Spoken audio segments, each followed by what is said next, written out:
E aí galera do Verbo Enem, tudo bom? Eu sou o professor Álvaro, sou professor de Biologia e a gente vai conversar um pouquinho sobre a prova das Ciências da Natureza do Enem com vocês.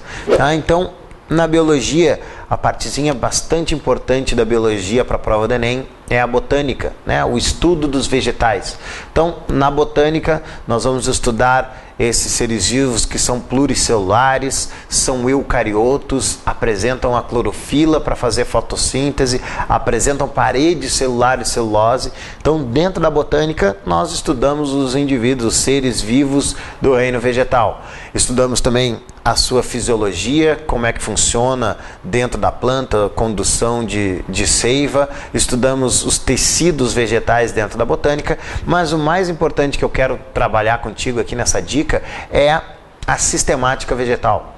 Então, na sistemática vegetal a gente tem a classificação das espécies de plantas, dessas plantas que estão dentro do reino vegetal. Então, primeiramente, nós temos um ancestral comum que deu origem às plantas e essas plantas elas foram se adaptando ao ambiente terrestre. Tá? Então, algumas características foram surgindo para que essa adaptação fosse melhorando o ambiente terrestre. Então, nós temos aqui o grupo das briófitas, são plantinhas muito pequenas, são plantas que não têm muita diferenciação, são aqueles musguinhos que a gente encontra no reino das briófitas. Então, os musgos são as briófitas. O musgo é aquele veludinho que fica em cima do muro ou em cima de uma pedra, tá? Então são plantinhas muito pequenininhas. Essas briófitas, elas não apresentam vasos condutores de seiva, então elas não têm um tamanho muito grande porque elas não conseguem conduzir esse alimento em todas as suas partes. Se elas fossem muito grandes, elas não teriam como receber esse nutriente apenas pelo transporte celular, que é o que ocorre nesses indivíduos. Então, só pelo transporte celular é reduzido o tamanho dessas plantas. Outra característica relacionada com a falta dos vasos condutores é que elas não apresentam raiz, caule e folha. E sim, a gente apresenta estruturas que parecem uma raiz e é um rizoide, parece um caule, nós chamamos de cauloide, e parece uma folha, nós chamamos de filoide.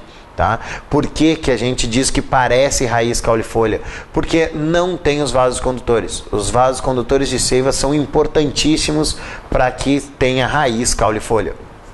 Já essa estrutura aparecem aqui nas pteridófitas. Então, as pteridófitas são as primeiras plantas a apresentarem vasos condutores de seiva, xilema e floema, que vão transportar seiva bruta e seiva elaborada. Essas pteridófitas aqui vão apresentar então raiz, caule e folha, que são importantes para que a gente tenha condução de seiva e que a gente tenha a formação da plantinha como ela deve ser. Então, por ter vasos condutores de seiva, são de um porte um pouco maior, são plantas um pouco maior do que as briófitas e apresentam então raiz, caule e folha verdadeiros. Tranquilo? Nas gimnospermas surge uma característica importantíssima, que são as sementes. Tá? Então, além de manter os vasos condutores de seiva, as gimnospermas adquirem uma nova adaptação, que é a presença da semente. Então, essa semente vai servir para que proteja o embrião ali dentro e que essa planta consiga se dispersar melhor no ambiente. Tá? Então, as gimnospermas vão apresentar a semente, estrutura muito importante para a dispersão das plantas. Dentro das angiospermas, nós vamos também ter os vasos condutores de seiva, também tem raiz, caule e folha, só que surge uma adaptação melhorada ainda nas gimnospermas, que é o fruto. Então, aqui nas gimnospermas nós temos a semente nua, sem um envoltório, e nas angiospermas nós temos a semente com um envoltório, que nós chamamos de fruto. Tá?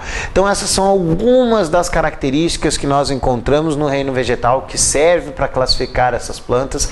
Existem algumas características mais importantes que a gente vê ao longo do curso. Então, essas são algumas características do reino vegetal e até a próxima aula, pessoal.